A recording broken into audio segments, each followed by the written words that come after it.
We will have an opening statement from Coach and then turn it over to the student athletes. Coach?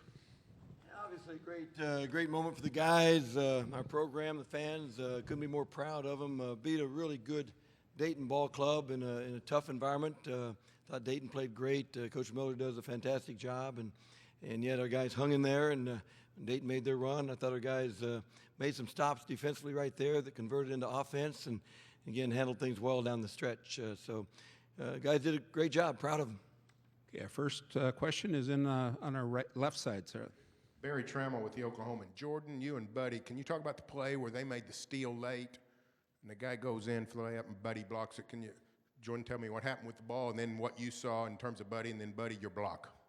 Yeah, I should have took better care of the ball in that situation, late game, but they made a great play on it, and Buddy he made a hustle play, a winning play for us down in the stretch, and, we got a chance to get the ball back and close it out from there.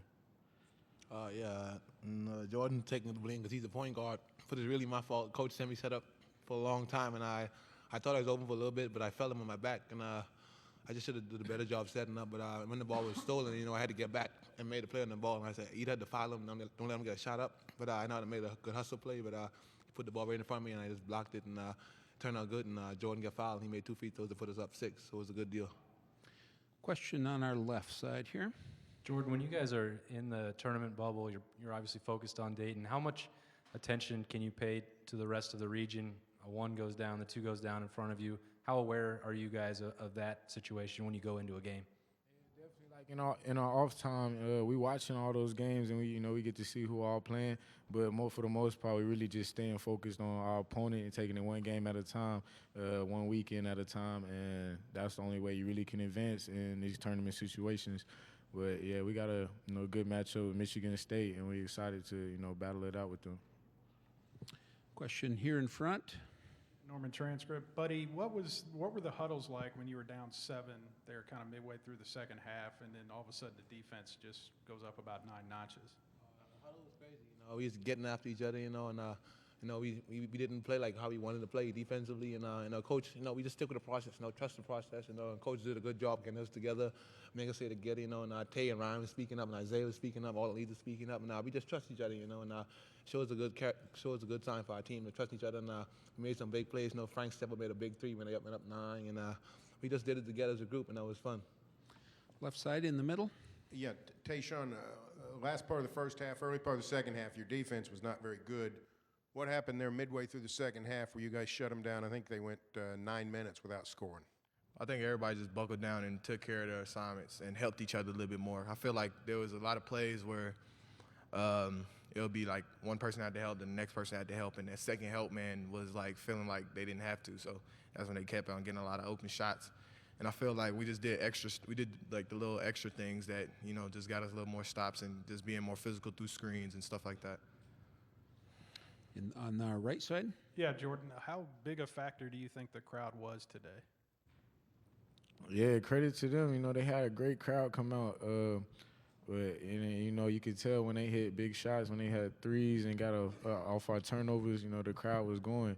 But we just had to settle down, even though they got the lead late in the game, settle down and play our ball.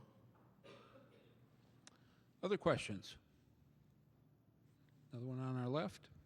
Yeah, Tayshaun, can you talk about the start the team had? You guys just sank, I think your first 4 baskets were 3-pointers.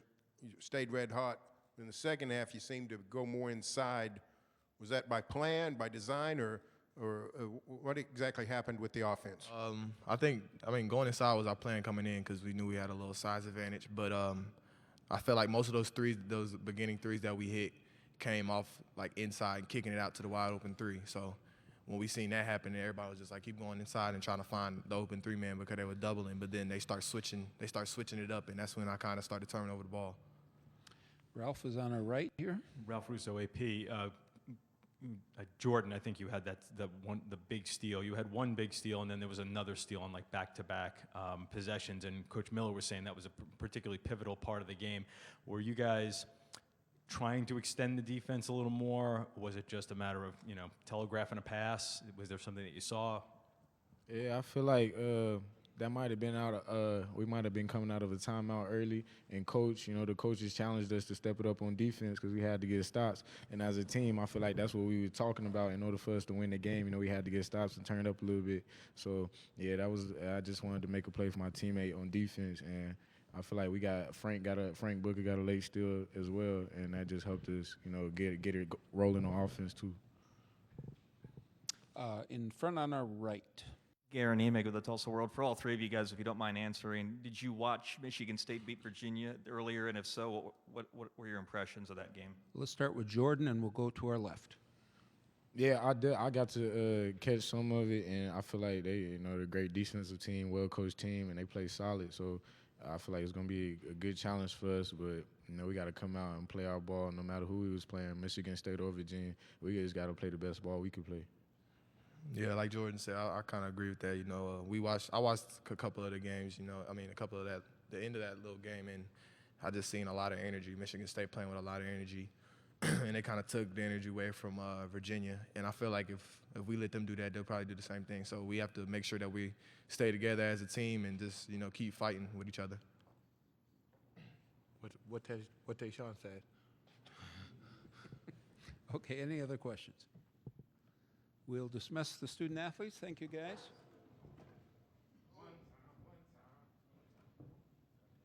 Thanks, guys. Appreciate it. Okay, here is Mike on our right. Coach? I'm Mike LaPresti, NCAA.com. I know this might not be the biggest blip on your radar screen, but it's so seldom that a coach can say he's done something no other coach has ever done. What's that mean to you? It obviously doesn't make a lot of difference in many people's lives, certainly won't in mine. But it means we've had a lot of good players, we've had a lot of good programs, and certainly proud of this group today. Kind of tough conditions right there, weren't playing the way we wanted to. I thought Dayton was playing extremely well. To dig in right there when they did, I thought showed a lot of growth on our part, and that's hard to do. Here on on the left side. Lon, Austin Ward, ESPN. When you, as a coach, and you have a region where a 1 and a 2 goes down in the opening weekend, or with a conference that's had some teams lose games in the first couple of days, is that something that weighs on a coach's mind? Is it a concern? Is it something that even enters your thoughts at all? Not at all. I mean, we're gonna play who's there, and we know it's gonna be tough. When you get to Sweet 16, everyone deserves to be there. They've gotten there for a reason. Obviously, Michigan State's a terrific program, and Tom does a great job, and they've got that NCAA success culture, and our guys respect that. They know that the seeds really don't mean anything. It'll be a big-time battle, and we're going to have to play really well to have a chance to win. Right in front of us, Coach. I guess, for lack of a better word, damage control were you having to do in the huddle there after Dayton made its run early in the second half? We were a little fired up, a little excited, but that's normal, I think, at that time. I think the key is to calm down and stay poised and stay within, what we're, understand what each other is doing and stay together. And yet this group, seeing a little fire out of them, a little emotion is kind of good. So for them, I think they've been more talkative in the last today and during the game than probably I've ever seen them in terms of taking ownership and taking the initiative, and is not a real talkative group by nature. So it's good to see that. And I think that's a little bit of a growth that is good for us. On our left side. And what was the key defensively where they just quit scoring at all with about 10 and a half minutes left in the game? I thought our guys, stepped up to the challenge a little bit, fought the individual battles. I thought, Pierre and Pollard are really tough to guard in the post without doubling. And I thought our big guys at that time had some really good stops, stood their ground in there and did it without fouling, and that's hard to do. Obviously on the perimeter we had a couple steals as well. Jordan's very quick out there. Frank comes up with a big steal. But I think we just took on some individual challenges a little bit within the team concept at that point. On our right. Lon, I think we first talked at the end of last year's NCAA tournament game about the need for this group to transform defensively to sort of take the next step. Is today sort of fitting in the fact that that's really sort of what turned the game and sort of got them where they couldn't go a year ago? I think very fitting because last year's group, we just didn't feel like we were made to get stops at critical times in ball games. We talked about that.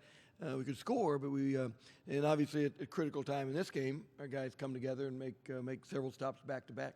So this makeup of this team is they're a year older, a year more understanding of what has to happen to win tough games, and I thought that showed today. Directly in front of us, Coach. Buddy kind of makes the play of you guys' tournament so far with that block shot. Speaking of defenses, is that just him elevating his game over at this point last year? Yeah, Buddy's very athletic, and he and Jordan were unhappy with the play there at midcourt. So I thought Buddy's response, he's not going to give up on it. So he made an effort and did it without fouling, and obviously a key play in the game. On our left.